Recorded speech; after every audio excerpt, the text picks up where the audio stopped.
Guys, the Fed just announced an interest rate decrease, and in a post-press conference, Jerome Powell gave some really interesting insights into the role that AI is playing in that decision. Guys, whether you like it or not, AI is dramatically going to impact our ability to generate income and solve problems in this world. And in today's video, we're going to look at what Jerome Powell said, we're going to look at some quotes, and we're going to try to find an avenue in which we can remain relevant, respected, and financially free during this really tumultuous time. So if you're into winning with AI, if you want to grow your business with AI, if you want to remain relevant in your job place, this is definitely the time to like and subscribe to the channel. I appreciate it. Let's get into the video here. So specifically what happened was the Fed lowered the interest rates by 0.25%. And this is the first cut since December of 2024. And they really acknowledged in the press conference, Jerome Powell did, unemployment and inflation as some real concerns. And what was interesting is during the announcement, he didn't actually reference AI. It wasn't until the post-press conference that the press pool was asking him questions. And I found this was interesting. And we're going to kind of explain why here in just a moment. So the first thing I think that's interesting here is that we are seeing an investment boom into AI. And we've covered this a lot on the channel. And we've covered a video where, is it a hype cycle? Is this a giant AI bubble that's about to pop? I'll post a video link there where we talked about that. But what Jerome Powell said, and I think this is interesting, is that the US is seeing, quote, unusually large amounts of economic activity through the AI build out. And he referenced an interesting stat in that the Magnificent Seven make up roughly 30% of the S&P 500's value. So let me just break that down for you if you're not familiar. There are 500 companies in the S&P. He's saying that 30% of the value is from 7 companies: Microsoft, Nvidia, Apple, Google, Alphabet, Meta, Amazon, and Tesla. Does that sound like a bubble to you? 7 companies propping out the entire company? Guys, Goldman Sachs estimates that AI spending accounts for nearly all of the 7% year-over-year capex investment. Companies are investing like crazy in AI. I was listening to a podcast with Ray Dalio on Diary of a CEO the other day. He had just consistently talks about patterns. I was at a conference with Tony Robbins a couple weeks ago. Patterns, patterns, patterns, patterns. And this pattern, we're seeing massive investment into AI. Reminds me of the real estate investment bubble, well, just a bit. There was a lot of craziness going on there, but it reminds me of that a little bit. It also specifically reminds me of the dot-com boom, where companies were spending just enormous amounts of money investing in the internet. And what happened? The internet changed the world, guys. I mean, you're watching me on YouTube right now. The internet completely changed the world. But there were some big winners. There were some also big losers. Some huge losers. And where we're at right now, I think, is the same place. AI is going to fundamentally change the world, but there are going to be some huge winners. There will be some huge losers. The question is, where are the winners? Where are the losers? And, for me, not investment advice here. I'm not big into day trading and all that. I just like to invest in the S&P 500 every month, investing in the market as a whole, because I know the market will grow. This is Warren Buffett tip. That, if you just invest in the S&P, you're going to outperform almost all financial investors. But that's not what this video is about. This video is not necessarily about investing. The point here is that a lot of, if not all of the capex investments is going into artificial intelligence. It is an AI boom, no doubt. And you can feel free to disagree with me below. If you do, leave a thoughtful comment. If it's good, I'll pin it. I'll pin your comment. I've done it in the past. I'll do it in the future. So let's move on to the second thing here that I think Jerome talked about. And this is, I think, very, very illuminating. Is he was asked in a post-press conference, is AI impacting the labor market? How do you balance the lower labor demand contrasted with the higher productivity? And Jerome's answer, I'm going to quote him here. There's great uncertainty around that. I think, in my view, which is also a bit of a guess, but widely shared, I think, is that you are seeing some effects, but it's not the main thing driving it. He continues, there's a particular focus on young people coming out of college, and there may be something there. I think that companies or other institutions that have been hiring younger people in the past out of college are able to use AI more than they had in the past.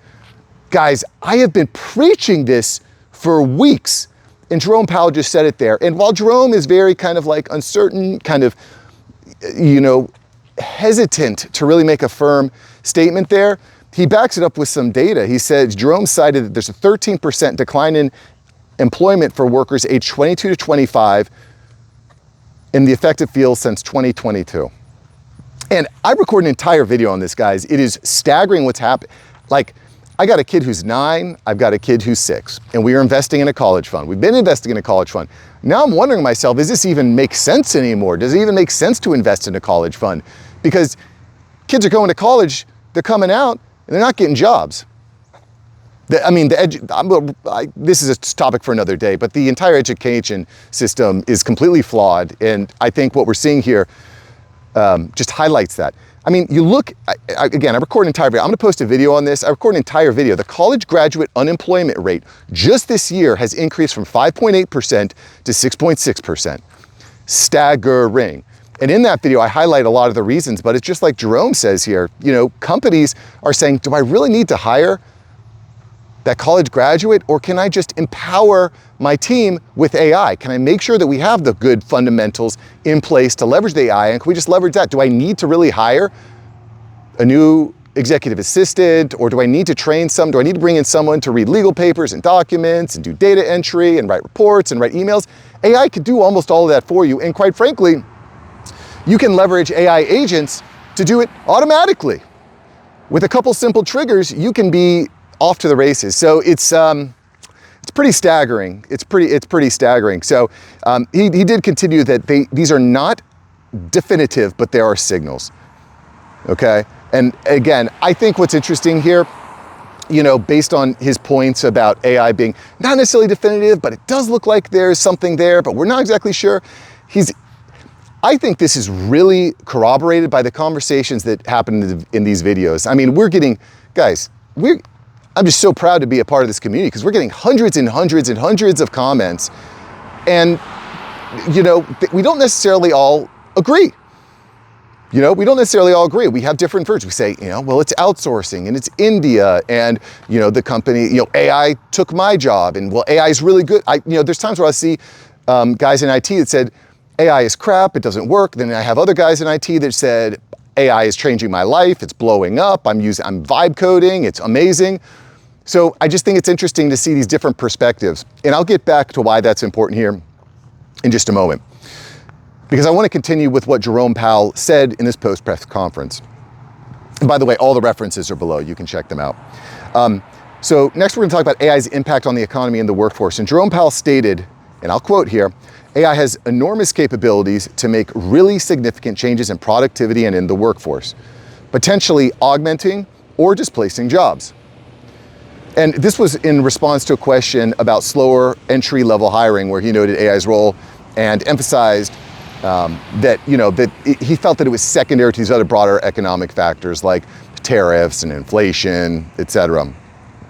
But he added, and I think this is important, it's hard to say how big it is, AI. It's hard to say how big AI is in the economy right now. And as I read that, again, he's not being definitive. He doesn't, whether he is trying to, you could say that's political, he just doesn't want to give Trump a W, or he doesn't want to give Trump an excuse, oh, it's AI, it's AI, it's AI. I don't know. But he definitely does not want to definitively pinpoint AI as the kind of the crux of the economic issues that we're facing. But he also does mention that AI is a thing. It's just tough to say where it's at. And he several times mentioned how disruptive it is. It's just a lot of disruption. There's a lot of uncertainty. He used the word uncertainty a lot. It's very uncertain. It's uncertain times. We're uncertain how big of an impact it is. We're uncertain. A lot of uncertainty going around. And quite frankly, investing in economic markets, we don't like uncertainty, right? We want to know what's happening, when it's happening. We don't know where to put our money. That's why you should probably follow Nancy Pelosi's trade bots on Reddit. But I digress. You want certainty, right? You want to know what's going to happen. That makes for better investing, right? Especially rich people. Rich people want to Rich people don't make bets. They put their money where they know it's going to win. I digress. So I want to share something else that I found that was interesting doing the research for this video. Frankly, I was going to record several different topics on this video, but this topic I think is too rich.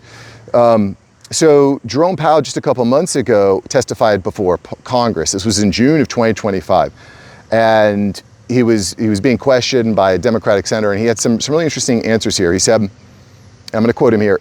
It's very clear AI has the potential to make really dramatic changes in our economy, in our workplace, in the jobs or workers, in the way companies work.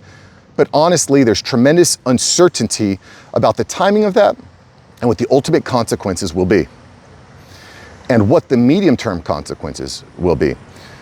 And, you know, I think this is interesting too, and it reminds me of a quote from Bill Gates where he basically says that people overestimate what technology will do in 1 year, but we underestimate what technology will do over 10 years. And I want to highlight this point because I don't want to doom and gloom you guys, you know, business owners out there, you know, and employees and professionals, people that are trying, you know, all my guys out there, they're trying to make it, to provide for your family, to remain relevant, respected, financially free. This is a time of great uncertainty. I'm 42. This might be potentially the time of greatest uncertainty that I've lived through. And, you know, when I look at AI and I look at the results that we're getting now, you might look at your organization and say, AI is pretty mid. It's not changing everything. It still needs a lot of work. I don't see anything happening. Don't forget that. Don't underestimate what it's going to be capable of in the long term. And let me kind of bring this around to what we can do to remain relevant, respected, financially free. What can we do to succeed in this new era where AI is posing and robotics are posing probably the greatest threat to the problems that we have solved in the past, to our way of life, to the way that we have earned income. So let's talk about what we can do. And I do want to give myself a shameless plug here. If you're not yet subscribed to my newsletter, aiupdate.ai, when you sign up, I send out a weekly email that brings all this together. I'm giving prompts, I'm giving insights into what I did this week that worked, into things that I'm doing for clients that worked, into the biggest news and what it means. You know, if you have a hard time keeping up with all the videos, subscribe to the newsletter. It's completely free at aiupdate.ai. I'll put a link below in the comments. So what does all this mean? How do we survive here? So one of the things that's clear is that there are huge investments into AI. And I mentioned this earlier, that some of these AI investments are going to change the world, they're going to blow up, and then others will flop. And we need to be paying attention, okay?